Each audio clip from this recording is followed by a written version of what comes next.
తెలుగుదేశం అధినేత చంద్రబాబు ఆలోచనలు వేరుగా ఉంటాయి. ఆయన ఏమి చేసినా ప్రజల చుట్టూనే వాటిని తిప్పుతారు. మంత్రులను, ఎమ్మెల్యేలను జనంలో తిరగమని చెబుతూ వచ్చిన బాబు ఇప్పుడు ఐఏఎస్ అధికారులను, ఉన్నతాధికారులను పల్లె నిద్ర చేయమని కోరుతున్నారు. ఈ మాట కొద్ది నెలల క్రితం జరిగిన కలెక్టర్ల సమావేశంలో కూడా బాబు అన్నారు. మీరు హాయిగా పల్లెలకు వెళ్ళండి, అక్కడ పచ్చని వాతావరణం చూడండి, గ్రౌండ్ లెవెల్ రియాలిటీస్ తెలుస్తాయి, బోలెడు విషయం వస్తుంది.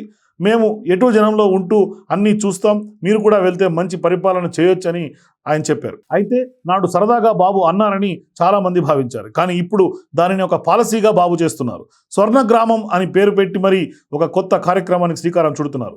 దాంతో ఐఏఎస్ అధికారులు, ఉన్నతాధికారులు పల్లెలకు వెళ్లాల్సిందే అని అంటున్నారు. అంతేకాదు వారు అక్కడ 3 రోజులు 2 రాత్రులు గడపాలని బాబు చెప్తున్నారు. దానివల్ల ప్రజలతో నేరుగా కనెక్షన్ ఏర్పడుతుందని, ప్రభుత్వ పథకాలు ఎలా అమలవుతున్నాయో కూడా అధికారులకు తెలుస్తుందని అంటున్నారు. ఒక విధంగా బాబుకు వచ్చిన బెస్ట్ ఆలోచన అని కూడా అంటున్నారు. ఎమ్మెల్యేలు పల్లెలకు వెళ్ళినా లేక నాయకులు వెళ్ళినా జనం చెప్పే బాధలను విని తిరిగి అధికారులకే చెప్పాలి. అలా వారి ద్వారానే పనులు చేయించాలి.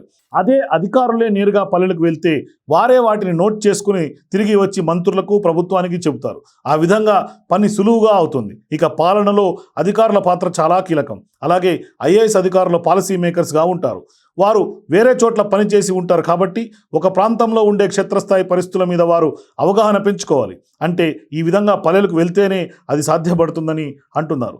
దాంతో చంద్రబాబు అన్ని ఆలోచించే ఉన్నతాధికారులను గ్రామాలకు పంపుతున్నారని అంటున్నారు. స్వర్ణ గ్రామం అన్న పేరు కూడా చాలా క్యాచీగా ఉండేలా పెట్టారు. తమ వద్దకే కలెక్టర్లు, కీలక అధికారులు వస్తే జనాలు వారి సమస్యలు చెప్పుకునే చాలా వరకు సంతృప్తి పడతారు. వాటిలో పరిష్కారం అయ్యేవి కూడా ఉంటాయి. ఇక గ్రామాల్లో 2 రాత్రులు ఐఏఎస్ అధికారులు నిద్ర చేయటం ద్వారా ఎవరూ చెప్పకుండానే అక్కడ పరిస్థితుల మీద పూర్తిగా అవగాహన పెంచుకుంటారు.